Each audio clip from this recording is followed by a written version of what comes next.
नमस्कार, स्वागत है आपका ज्ञान विज्ञान के इस नए एपिसोड में। मैं हूं आपके साथ ऐश्वर्या। अग्नि 5 के सफल परीक्षण और 2 स्टेज गैसीफायर तकनीक के अलावा आज हम चर्चा करेंगे साल 2016 में विज्ञान एवं तकनीकी के क्षेत्र में भारत द्वारा हासिल की गई उपलब्धियों की। लेकिन सबसे पहले नजर इस हफ्ते की सुर्खियों पर।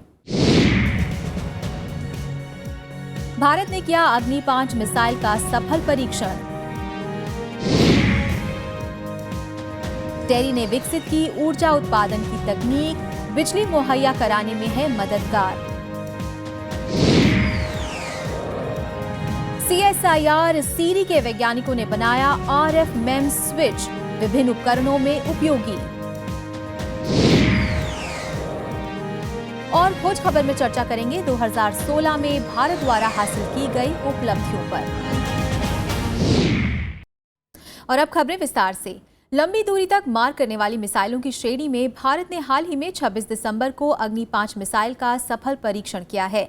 5000 किलोमीटर से भी ज्यादा दूरी पर स्थित लक्ष्य को भेदने की क्षमता रखने वाली इस मिसाइल का निर्माण रक्षा अनुसंधान एवं विकास संगठन यानी कि DRDO के वैज्ञानिकों द्वारा किया गया है। 17 मीटर लंबे और 2 मीटर चौड़े इस अग्नि 5 मिसाइल का वजन 50 टन है और ये 1 टन से भी ज्यादा वजन के परमाणु हथियार को ले जाने में सक्षम होगा।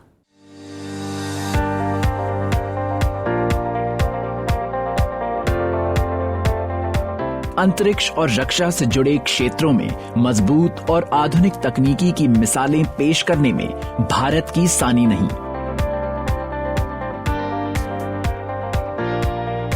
इस मजबूत जंजीर में अग्नि 5 के रूप में एक और कड़ी जुड़ गई है। अब तक की सबसे लंबी दूरी तक मार करने वाली अग्नि 5 मिसाइल का भारत ने लगातार चौथी बार सफलतापूर्वक परीक्षण कर लिया। ओडिशा के तटवर्ती इलाके के पास व्हीलर द्वीप से एक नकली मुखास्त्र के साथ अग्नि 5 का 26 दिसंबर को टेस्ट फायर किया गया, जिसे defence research and development organisation के शोधकर्ताओं ने अंजाम दिया। सारी तैयारियों के बाद गतिविधियों में लचीलेपन की खासियत को देखते हुए मिसाइल को एक विशाल टाट्रा ट्रक से फायर किया गया। लगातार चौथी बार अग्नि 5 के सफल परीक्षण ने भारत के इंटीग्रेटेड गाइडेड मिसाइल डेवलपमेंट कार्यक्रम की कार्यशैली पर मजबूती की एक और मुहर लगा दी है। अग्नि श्रृंखला का सबसे शक्तिशाली और आधुनिक मिसाइल है अग्नि 5, जो नेविगेशन, गाइडेंस, वॉरहेड और इंजन की आधुनिकतम तकनीकी से लैस है। 1.5 टन के परमाणु वॉरहेड से लैस ये मिसाइल 5000 किलोमीटर से अधिक दूरी तक सटीक मार कर सकता है। अग्नि 5 3 स्तरों में बना, करीब 17 मीटर लंबा और 50 टन वजनी ठोस प्रोपेलेंट मिसाइल है, जो बुलेट से भी तेज रफ्तार से दूरी तय करता है। जानकारों के मुताबिक अग्नि 5 का नोज कोन उच्च किस्म के कार्बन का इस्तेमाल कर ऊष्मा रोधी बनाया गया है। इस सफल परीक्षण के जरिए देश को परमाणु हथियार के जरिए अपनी सुरक्षा का सुकून है। फिर भी उम्मीद की जाती है कि अग्नि 5 का इस्तेमाल अमन बहाली के लिए होगा, न कि विनाश लीला के लिए।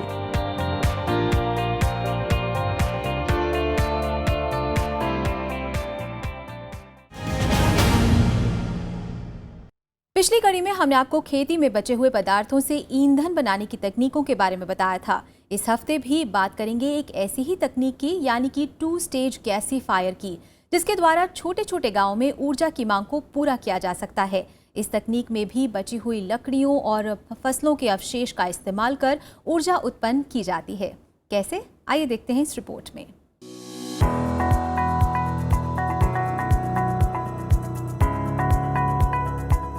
बायोमास गैसीफायर्स एक ऐसी तकनीक है जो ठोस बायोमास को ज्वलनशील गैस में परिवर्तित करती है।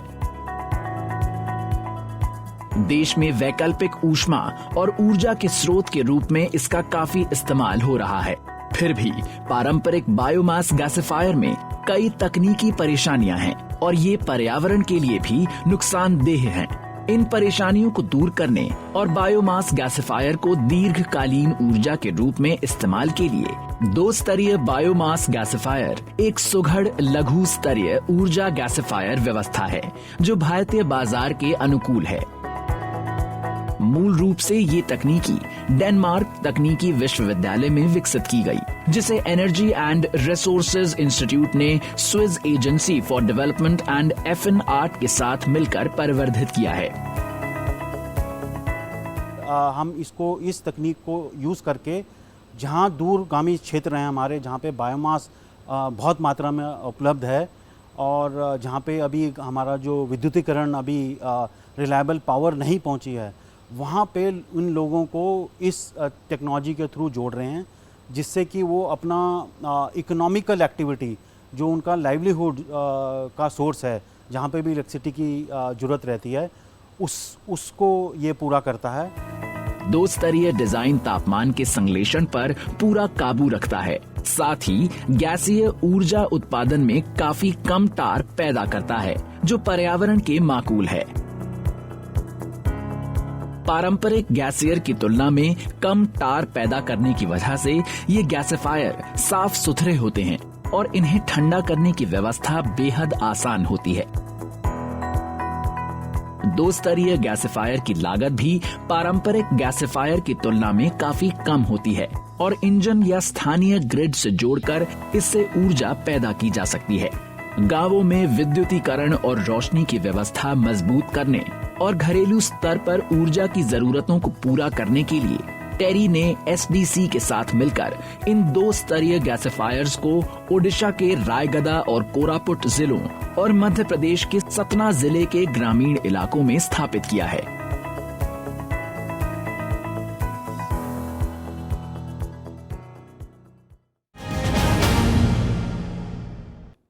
MEMS यानी कि माइक्रो इलेक्ट्रो मैकेनिकल सिस्टम्स, जिसका इस्तेमाल आज आधुनिक उपकरणों में तेजी से बढ़ रहा है। ये इसी तकनीक का नतीजा है जो हम आज एक ही मोबाइल में ब्लूटूथ, GPS, FM जैसी कई सुविधाओं का लाभ उठा पाते हैं। इसी कड़ी में CSIR central electronic engineering research institute के वैज्ञानिकों ने रेडियो फ्रीक्वेंसी MEMS स्विचेस का निर्माण किया है, जिसका इस्तेमाल विभिन्न उपकरणों में किया जा सकता है।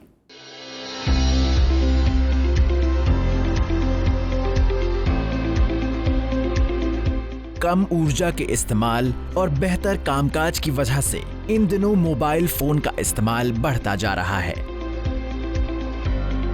क्या आपको मालूम है कि इतने छोटे उपकरण के कामकाज में कैसे वृद्धि होती है? जवाब है RF MEMS तकनीकी, जो radio frequency micro electro mechanical system का छोटा रूप है।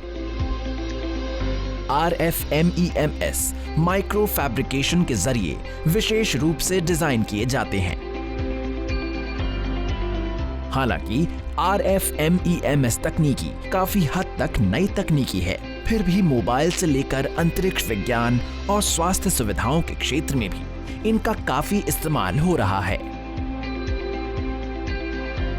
इस अद्भुत और ताकतवर तकनीकी से प्रेरित होकर पिलानी के CSIR central electronics engineering research institute में शोधकर्ताओं ने RF MEMS स्विचों का नया इस्तेमाल खोज निकाला है।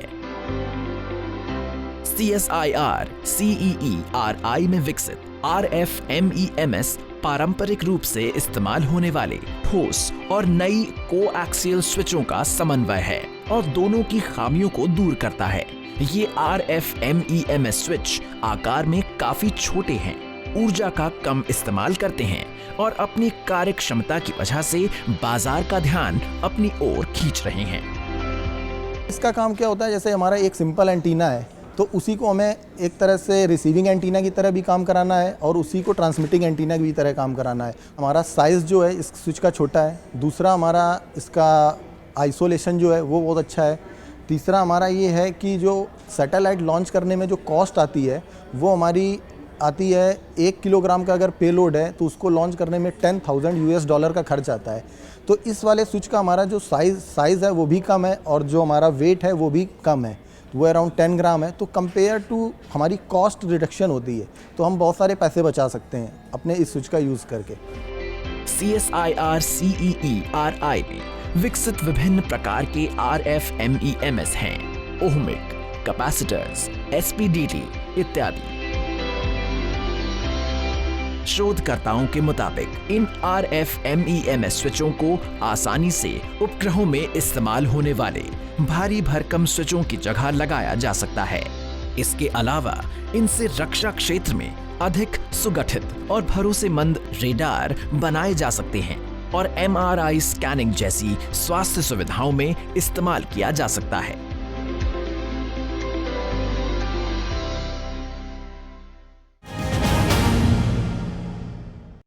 और यहाँ वक्त हो चला एक छोटे से ब्रेक का। जल्द लौटते हैं वापस विज्ञान की कुछ और दिलचस्प खबरों के साथ। देखते रहिए ज्ञान विज्ञान।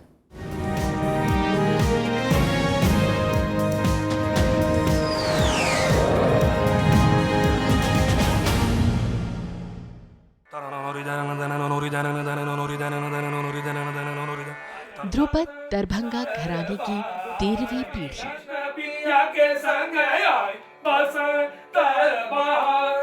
जिन्होंने ध्रुपद के प्रचार प्रसार के लिए उठाया बीड़ा और किए नित नए प्रयास।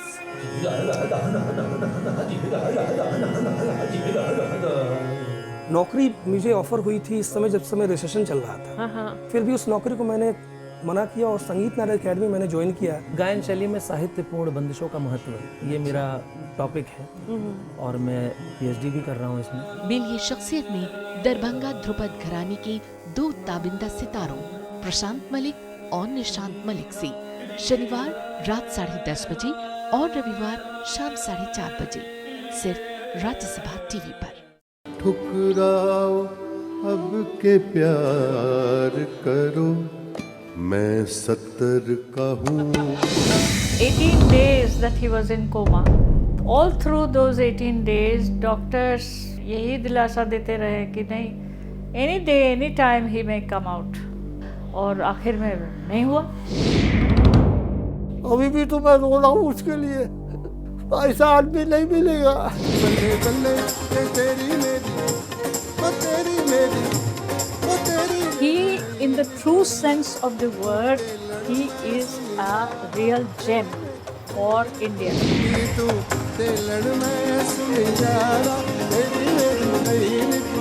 एक बौछार था वो शख्स, बिना बरसे किसी अब्र की सहमी सी नमी से जो भिगो देता था। देखिए सारे जग को जीतकर कैसे खामोशी से चला गया Jagjit. Like two persons, they cannot have same fingerprints. Similarly, no two woods in the world can have the same structure. Our slogan is use more, grow more, because there is no material which can replace that wood. Latest work which the institute has done is wood polymer composites. Our purpose is to replace that plastic or reduce the use of plastic. Watch Eureka with Dr. S.K. Sharma, Senior Scientist at Institute of Food Science and Technology on Rajya Sabha Television.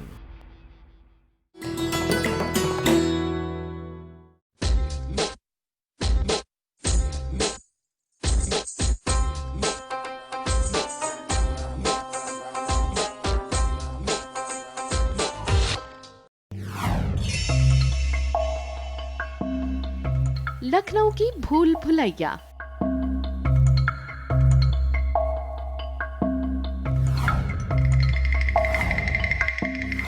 रहस्य और रोमांच से भरे 489 जीने और गलियारे। एक बार जो अंदर जाए आसानी से बाहर न आए। अगर साथ गाइड ना हो तो बस इस 3 मंजिला परिसर में घूमता ही रह जाए। कहते हैं अकाल से प्रजा थी परेशान, तब लोगों को काम देने के लिए अवध के नवाब आसिफुद्दौला ने सन 1784 में करवाया इसका निर्माण।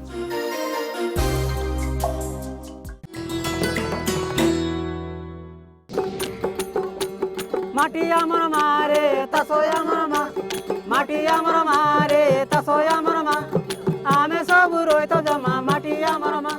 प्रजा आदिवासियों के गीत संगीत की अगर बात करें तो उनके संगीत में मृदंग और एकतारा बेहद अहम होता है। प्रजा आदिवासी आबादी की आर्थिक स्थिति की अगर बात करें तो ये पूरी आबादी गरीबी रेखा के नीचे जीती। ये छोटी मोटी खेती करते हैं या जंगल से कुछ उत्पाद जुटाते हैं।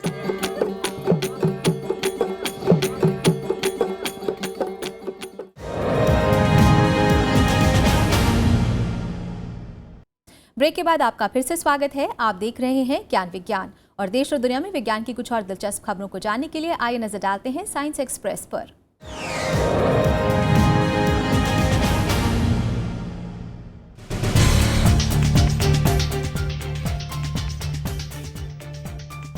नए साल में इसरो एक साथ 83 उपग्रहों को अंतरिक्ष में भेजने का रिकॉर्ड बनाने की तैयारी कर रहा है। इन उपग्रहों को जनवरी 2017 के अंत में PSLV C-35 के जरिए अंतरिक्ष में भेजा जाएगा।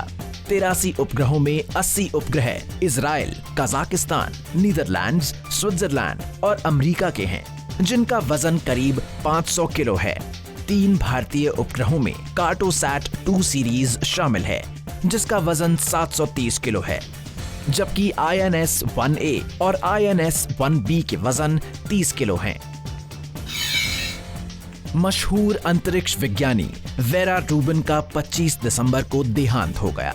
88 साल की प्रोफेसर रूबिन डार्क मैटर की मौजूदगी के सबसे मजबूत सबूत खोजने के लिए मशहूर थीं।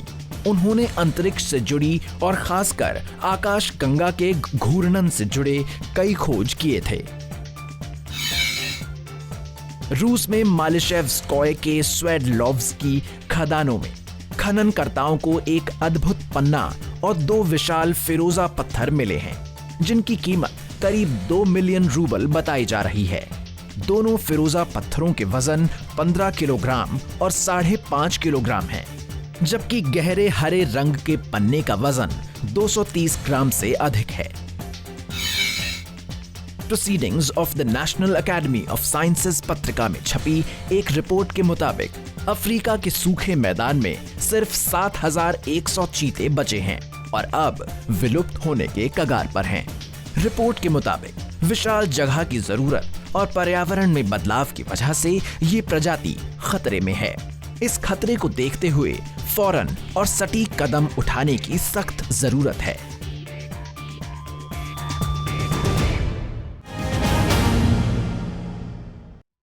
टेक्नोलॉजिकल विजन 2035 हो या फिर देवस्थल नैनीताल में स्थापित किया गया टेलीस्कोप, सौर ऊर्जा के बेहतर इस्तेमाल वाला उपकरण हो या फिर स्वच्छ पानी की पहियों पर चलने वाली तकनीक, साल 2016 में भारत ने विज्ञान एवं प्रौद्योगिकी के क्षेत्र में कई सफलताएं हासिल की और आगे भी हमारे देश के वैज्ञानिकों का यही प्रयास है कि वो देश को नई ऊंचाइयों पर लेकर जाएं।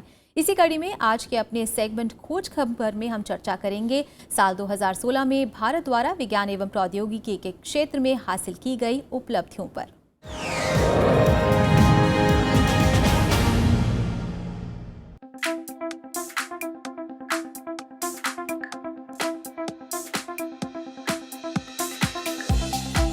दुनिया भर में विज्ञान का क्षेत्र साल 2016 अद्भुत घटनाओं से भरा रहा, तो भारत में भी विज्ञान और तकनीकी की दुनिया रंग बिरंगी उपलब्धियों से सजती रही। इस साल विज्ञान और तकनीकी विभाग की अगुवाई में भारतीय शोधकर्ताओं ने खासकर सामाजिक विकास के विभिन्न पहलुओं में विभिन्न योगदान दिया। 2016 में शोध और रिसर्च का मुख्य ध्यान जरूरी सामाजिक आर्थिक समस्याओं का समाधान ढूंढने की ओर था। टेक्नोलॉजी विजन 2035 के दस्तावेज में ये लक्ष्य बिल्कुल स्पष्ट था, जिसका विमोचन माननीय प्रधानमंत्री श्री नरेंद्र मोदी ने जनवरी में मैसूर यूनिवर्सिटी में हुए इंडियन साइंस कांग्रेस के 103वें सत्र में किया। इसके बाद कई फैसले किए गए, जिनसे वैज्ञानिक सोच का विकास हो और युवाओं में विज्ञान के प्रति अभिरुचि जगाई जा सके। ये लक्ष्य हासिल करने के लिए IIT गांधीनगर में national initiative for developing and harnessing innovation या निधि कार्यक्रम की अगुवाई में एक रिसर्च पार्क का गठन किया गया। आइडिया को मार्केट तक पहुंचाते पहुंचाते कहीं पर भी हमारा देश का नौजवान पिछड़ ना जाए, सब तरह का उसको सपोर्ट दिया जाए, यही हमारा निधि प्रोग्राम है। ज्ञान और जानकारियों की अदला बदली और संयुक्त उपक्रमों को प्रोत्साहित करने के लिए science and engineering research board ने नई visiting advanced joint research faculty scheme या वज्रा की शुरुआत की। जिसका मकसद मशहूर अंतर्राष्ट्रीय फैकल्टी को भारतीय संस्थानों में अतिथि फैकल्टी के रूप में जोड़ना और भारतीय संस्थानों के पीएचडी शोधकर्ताओं को विदेशी संस्थानों में रिसर्च के लिए नई छात्रवृत्ति योजना की शुरुआत करना है। हमेशा की तरह अंतरिक्ष और पर्यावरण विज्ञान का क्षेत्र भी 2016 में नए शोध और नई कामयाबियों के केंद्र में रहा। इसरो के मंगल मिशन का एक सफल साल पूरा हुआ तो इसरो ने कई नए क्षेत्रों में भी कामयाबियों के झंडे गाड़े।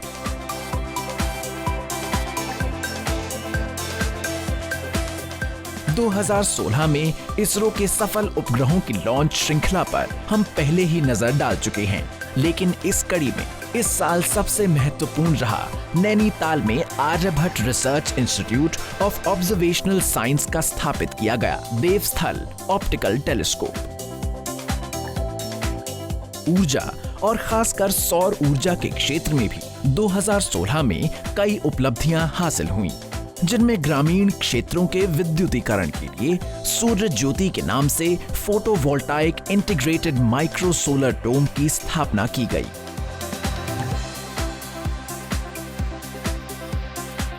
It is a combination of solar daylight and the active light. That means during day it captures sunlight and through a guided tube, the sunlight is captured and guided and finally concentrated and it is spreaded over the room.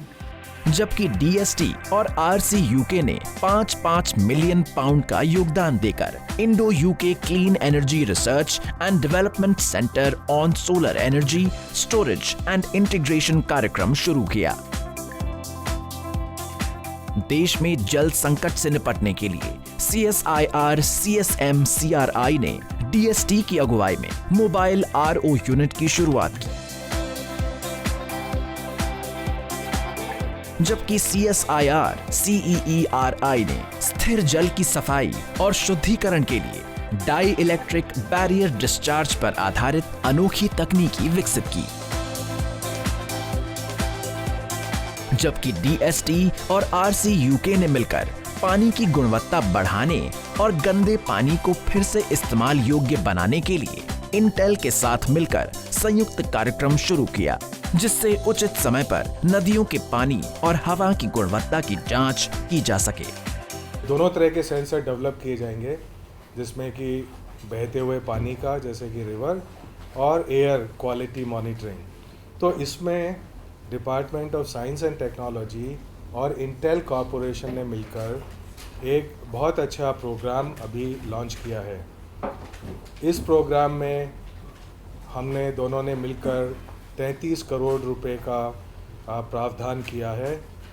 उसमें से आधा department of science and technology देगी, आधा Intel corporation contribute करेंगे। तो ये एक बहुत अच्छा मॉडल है पब्लिक प्राइवेट पार्टनरशिप का, तो हम मिलके इसमें रिसर्च करेंगे। स्वास्थ्य सुविधा के क्षेत्र में भारत ने 2016 में बच्चों के लिए रोटा वायरस और वयस्कों के लिए जापानीज एन्सेफेलाइटिस नाम से 2 नई वैक्सीन बाजार में उतारी। सर्न में भारत के एसोसिएटेड मेंबरशिप हासिल करने के बाद अब देश परमाणु भौतिकी के क्षेत्र में नई उपलब्धियां हासिल करने की राह पर है। इस सिलसिले में DST ने रदरफोर्ड एपल्टन लेबोरेटरी के साथ सहयोग किया है ताकि नैनो साइंस एंड टेक्नोलॉजी के क्षेत्र में उनकी न्यूट्रॉन सुविधा का इस्तेमाल किया जा सके। भविष्य में हम भारत और ब्रिक्स देशों के साथ नए सहयोग की उम्मीद कर सकते हैं, जैसा हाल में जयपुर में मंत्री स्तरीय टेक्नोलॉजी एंड इनोवेशन बैठक में फैसला किया गया। इसके अलावा इस साल standing committee for promoting women in science का गठन कर विज्ञान और तकनीकी क्षेत्र में महिलाओं की भागीदारी बढ़ाने का भी सार्थक प्रयास किया गया।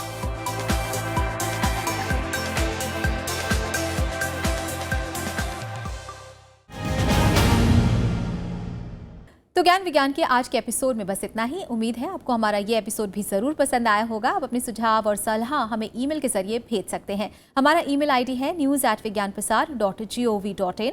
आप अपने विचार हमें डाक के जरिए भी भेज सकते हैं। हमारा पता है विज्ञान प्रसार C24 कुतुब इंस्टीट्यूशनल एरिया, नई दिल्ली 110016।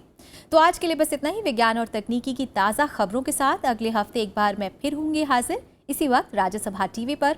नमस्कार।